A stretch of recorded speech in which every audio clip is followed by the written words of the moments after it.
tim paslon. Ya teman-teman, sebagaimana pola yang sudah kami lakukan biasanya, setiap kali pasca debat ya sehari atau 2 hari setelah debat kami biasanya pertemuan untuk evaluasi. Nah kalau evaluasi kali ini masih melibatkan tim paslon dengan KPU. Nah besok kami akan ketemu dengan penyelenggara untuk penyiarannya ya. Nah setelah itu baru akan dilanjutkan pertemuan selanjutnya antara KPU, tim paslon dan penyelenggara untuk mempersiapkan debat keempat. Nah kalau dalam konteks evaluasi pelaksanaan debat ketiga kemarin, sebagaimana yang muncul juga dikonsumsi di banyak media, kalau dari sisi substansi segala macam, kami di KPU menilai sebagaimana yang tema-tema yang sudah kita tetapkan. Soal bahwa kemudian secara teknis ada beberapa masalah, yaitu bagian dari evaluasi yang tadi sudah disampaikan oleh tim paslon baik 1, 2, dan 3, termasuk juga tim paslon menyampaikan secara tertulis itu juga ada. Nanti ada bagian-bagian tertentu dari catatan-catatan yang berasal dari tim paslon, kami akan periksa dengan dokumentasi ataupun alat verifikasi yang kami miliki, apakah misalnya foto, video yang kami juga punya di pelaksanaan debat itu sebenarnya. Apa aja mas masalah yang disampaikan masing-masing tim paslon, pointer-pointeran? Ya misalnya sebagaimana yang disampaikan juga oleh Ketua KPU ketika ini kan posisi tata tertib ya. Yang namanya tata tertib itu paslon dan kemudian panelis serta moderator itu tidak boleh sama sekali mengalami gangguan atau kendala kan semacam itu. Kemarin kan sempat muncul dan itu viral juga. Nah itu sudah itu bagian dari evaluasi kami juga yang kami sampaikan ke tim paslon. Nah kemudian tata tertib yang lain kan urusan yel-yel ya segala macam itu kan ya kalau misalnya situasi yang di dalam forum kan itu terjadi meskipun itu dimungkinkan pada saat jeda kalau setiap kali segmen kan nanti untuk segmen berikutnya kan ada jeda sekian menit gitu, nah itu bisa dilakukan. Tapi kemarin juga muncul dan itu tentu kami harus periksa dengan catatan yang ada di kami termasuk bukti verifikasinya.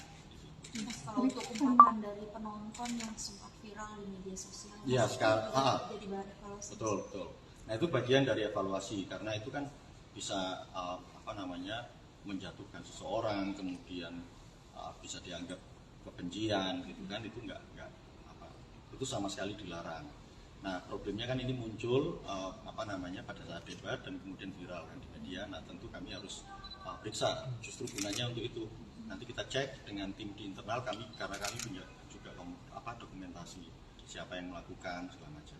Itu masuk yang ucapan ke paslon 1 berarti ya mas ya kalau masalah. Iya salah satunya. Pokoknya semua kan. Jadi sebenarnya gini, semua tim paslon kan ada pendukungnya. Nah kemudian situasi di dalam forum kan ada dinamikanya. Nah tapi kasus-kasus yang spesifik kan kami harus di dalam. Mas, apakah kedepannya nanti nggak akan ada penonton lagi mas untuk menghindari hal serupa?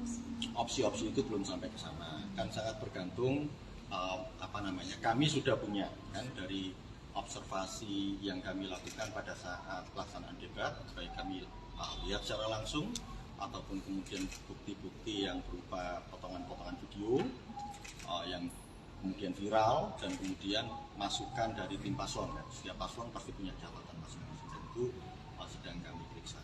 Mas, soal pendukung dari paslon 03 yang mengangkat 3 jarinya itu saat debat paslon untuk berbicara itu ada tanggapan sendiri gak sih dari KPU? Ya, jadi makanya itu semua tim paslon kan mengajukan catatannya. Misalnya untuk paslon 3, untuk paslon 2, untuk paslon 1 kan semua ada. Nah itu nanti sekaligus kita periksa dengan dokumen-dokumen yang kami miliki.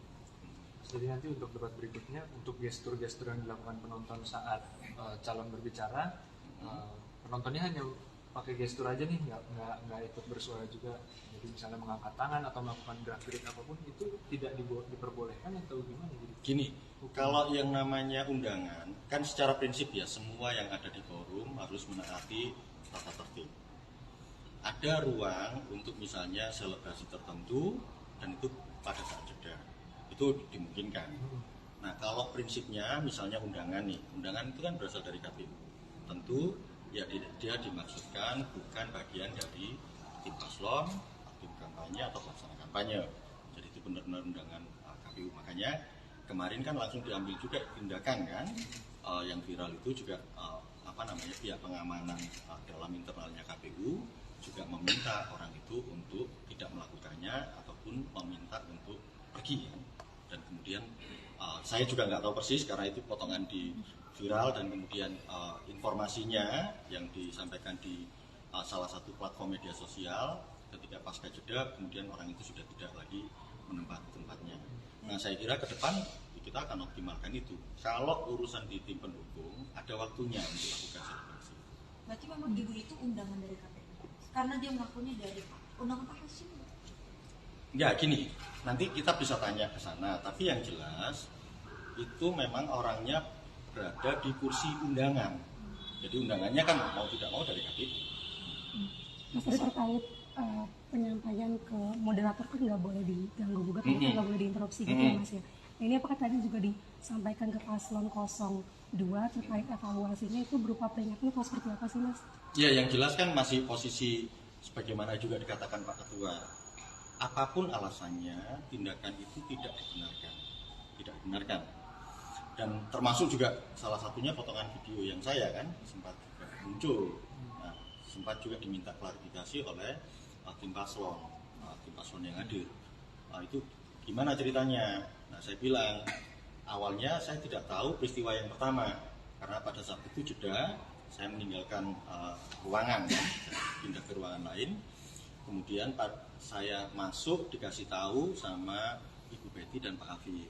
Nah, Pak Afif dan Bu Betty saja yang komisioner nggak berani langsung lakukan hal itu kan. Nah, kemudian setelah saya tahu ya sudah saya stay di dalam ruangan dan kemudian ada peristiwa itu. Ada salah satu dari tim paslon yang kemudian mendekati moderator, tapi tidak sampai ke sana karena sudah ada protokol kami ya, Pamdal yang pengaman yang menahan dan kemudian saya tentu datangi untuk tanya maksudnya apa. Nah, menceritakan saya dari sini terus saya bilang yang bisa berhubungan dengan kami itu hanya license officer dan kami sudah berikan di masing-masing paslon ada 2 LU yang full akses biar mereka yang sampaikan apapun catatannya apakah dalam proses forum atau nanti disampaikan dalam evaluasi pasca debat, tapi yang berhubungan itu LU dan sama sekali tidak boleh menyentuh urusannya ke paslon, ke panelis ataupun moderator. Dan itu yang saya itu udah langsung diomongin gitu ya Mas? Oh iya, makanya setelah itu langsung yang bersangkutan langsung menghubungi LU paslonnya dan kemudian saya langsung berhubungan dengan LU paslon tersebut, catatan keberatannya apa, dan kemudian karena catatannya terhadap paslon yang lain maka LU paslon lain saya panggil dan kemudian bisa diselesaikan persoalan. Mas, terkait pernyataan salah satu capres Anies ini kan sedang dilaporkan ke Bawaslu, katanya kan itu menghina, melanggar pasal salah satu di PKPU soal menghina seseorang. Nah itu emang pernyataan di capres atau cawapres di dalam debat itu bisa diperkarakan Mas? Kalau saya tidak melihat situasinya ke sana, ya tentu kalau dalam konteks apa yang terjadi di debat, semua publik bisa menilai. Misalnya apakah itu bagian dari penghinaan, bagian dari ujaran kebencian, apalagi itu dilakukan oleh paslon kan pada posisi debat kan yang bisa digaransi oleh KPU kan ini mau apa segmennya kan terbagi dengan jelas. Kalau segmen pertama penyampaian visi misi dan program, segmen kedua itu pendalaman visi misi dan program dan itu melalui pertanyaan panelis dan itu teman-teman bisa lihat bagaimana kemudian kualitas dari pertanyaan yang disampaikan yang disusun oleh panelis yang disampaikan kepada moderator. Nah, pertanyaan yang segmen keempat dan kelima terkait dengan pertanyaan dan tanggapan dari masing-masing paslon. Di proses itu kalau kami lihat sih tidak ada persoalan sama sekali. Nah, tapi tentu saja bagaimanapun juga ada situasi yang kemudian dilihat oleh publik dan kemudian misalnya ada pihak-pihak tertentu yang merasa keberatan menyampaikannya kepada Bawaslu ya itu satu sisi ya tentu Bawaslu yang menilai.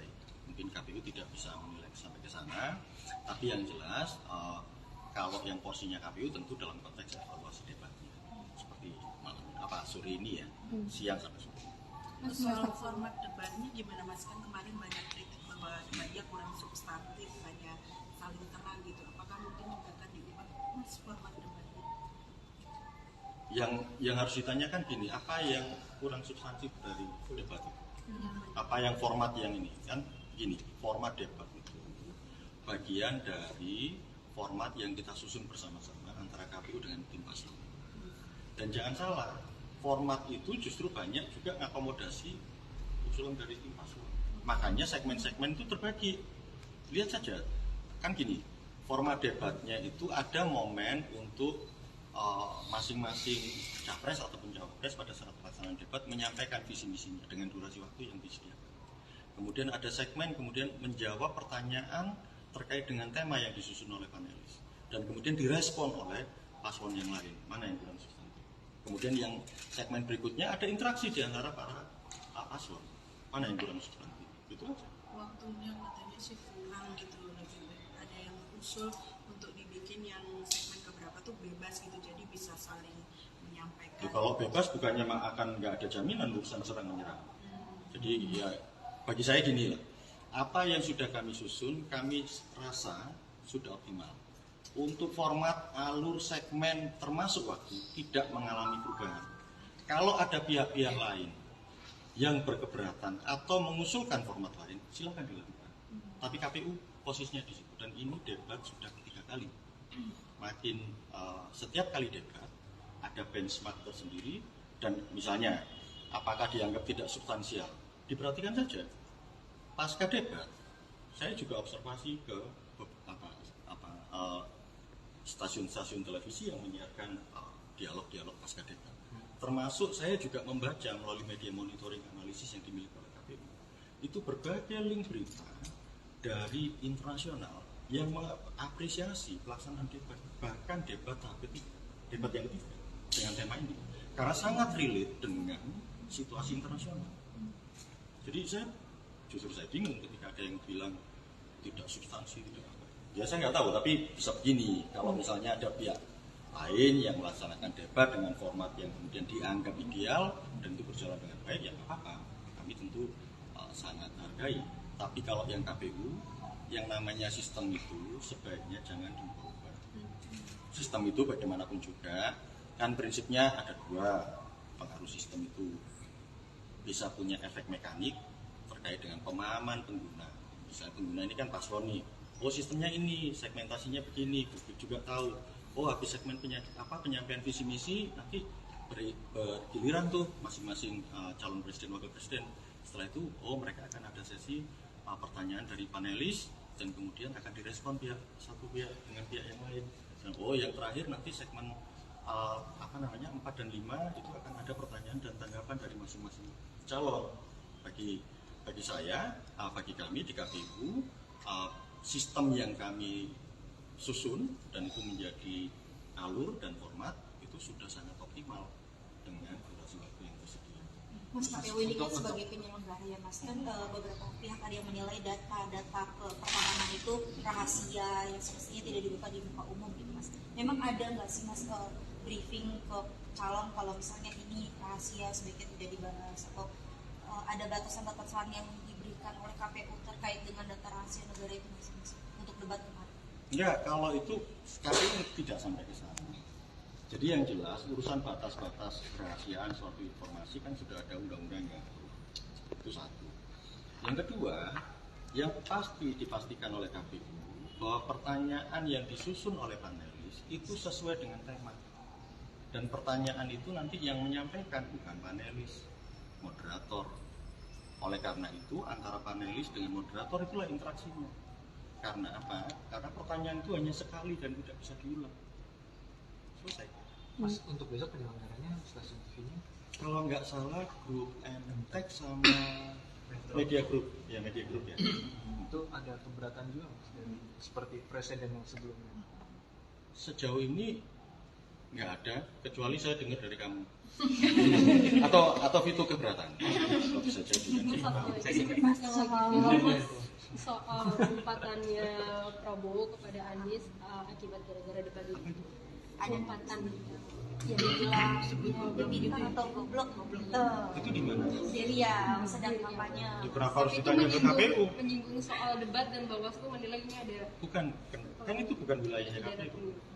Wilayah KPU itu yang didebat. Oleh karena itu ya evaluasinya dalam rangka itu. Terus kalau terkait Sedang kampanye, Mas. Kampanye mengumpat boleh nggak Mas? Tanya Bawaslu lah. KPU itu menyediakan ruang gerak, durasi sekian sampai sekian, itu lakukan kampanye. Ya. kalau terkait pindah pemilih ini gimana Mas? Maksudnya udah ada yang masuk belum ke KPU berapa pindah pemilih? Misalkan mau TPS, mau pindah nih, hak pilihnya ini udah ada masuk belum sih ke KPU berapa yang mau pindah ini? Tanya ke Mbak Betty ya. Oh. Itu di Tapi udah ada peringatan nggak sih Mas? Mungkin dari untuk terakhirnya itu tanggal 15 Januari atau sistemnya gimana kalau misalkan mau pindah? itu kan sejak awal pada saat penetapan DPT juga sudah disampaikan. Nanti proses pindah memilih, durasinya kapan sampai kapan batas waktunya, dan kemudian prosedurnya seperti apa kan sudah dilakukan. Tapi kalau Tapi tanya ke Bu Betty ya. dalam hal itu KPU bisa untuk kayak misalkan jemput bola gitu nggak sih Mas? Nggak harus yang pemilihnya yang mencari sendiri gitu, apa bisa disandingkan Kan juga sudah gitu? disepakati yang itu kalau pindah milih yang itu kan namanya hak, dan kalau dia pemilih ingin menggunakan haknya dan pada saat hari H 14 Februari tidak bisa menggunakan hak pilih di TPS asal, maka dia bisa lalui prosedur pindah milih. Ya dia dong. Mas soal Mas, PPATK Mas, kemarin kan KPU itu mengumumkan soal LADK yang belum lengkap dari 18 parpol itu. Ternyata temuan PPATK itu aktivitasnya banyak di rekening pribadi caleg, bendahara parpol sama anggota parpol gitu. Nah, ini gimana nih tanggapannya aja Mas? Kalau KPU pasti normatifnya, yang jelas LADK itu ada prosedurnya. Siapa yang melaporkan, pada tingkat waktu yang mana, berapa jumlahnya, itulah yang disampaikan ke publik. Nah sekarang publik bisa menilai. Nanti tentu saja, silakan saja PPATK membantu memberikan penilaian, kemudian Bawaslu membantu memberikan pengawasan. Mas, Itu sudah PPATK yang menemukan penerimaan senilai ratusan miliar Mas dari luar negeri ke bendahara 21 parpol sepanjang 2022 sampai 2023 gitu Mas. Ada 8.200 transaksi. Ya itu ditanya PPATK, yang jelas apakah itu kemudian dilaporkan ke KPU. KPU kan melaporkan apa yang dilaporkan. Berarti belum sampai ke KPU ya Mas? Soal PPATK ini, temuan PPATK ini belum sampai ke KPU. Temuan PPATK yang mana dulu? Yang ini Mas, yang penerimaan dana ratusan miliar rupiah dari luar negeri. Kalau informasi itu kami sering dengar. Kami juga pernah dapat surat, kalau nggak salah di awal-awal Desember, saya lupa persisnya ya. Itu menyangkut beberapa hal. Bahwa kan ada koordinasi antara KPU dengan PPATK. Tapi kelihatannya itu untuk detail-detailnya. Kan ada informasi yang disampaikan ke kami, PPATK misalnya terkait dengan koordinasi, saya lupa istilahnya. Tapi itu misalnya safe deposit segala macam itu ada laporan itu. Tapi berapa nilainya itu tidak. Nah kelihatannya detail-detail itu malah ada di Bawaslu. Kenapa? Karena memang konteks pengawasan. Mas, ini kan yang udah melapor, semua partai udah melaporkan LADK, tapi semuanya belum lengkap. Gitu. Bahkan ada yang hanya mencatat laporan pengeluaran 180.000. Ini ya, KPU melihatnya gini, memang gini. gimana? Teman-teman, LADK itu kan laporan awal dana kampanye. Jadi ya belum selesai gitu loh. Kan singkat. Ini maksudnya itu ada tanggung jawab yang diberikan. Ya pasti ada kan. Nanti juga sampai nanti LPPDK kan, yang kemudian sampai prosesnya di audit sama kantor akuntan publik. Ya itu. Yang jelas sebagai lembaga penyelenggara pemilu ada tenggat waktu kapan publik harus tahu laporan awal dana kampanye dari setiap partai politik. Nah itu yang kemudian kita sampaikan di situ. Imbauannya sih Mas di masa perbaikan LADK itu seperti apa? Soalnya kan ada parpol yang sudah melaporkan sampai 180 miliar gitu. Nah, ini kan kampanye juga udah berjalan gitu, tapi masih ada yang 180.000 itu kan artinya mereka nggak serius gitu. Padahal ada konsekuensi Jangan tanya KPU. KPU mencatat apa? KPU mencatat apa yang sudah disampaikan kepada KPU dari masing-masing peserta. Itu saja.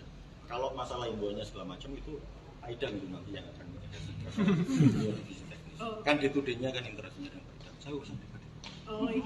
Oke Mas. Ya. Terima kasih. Download Tribun X sekarang.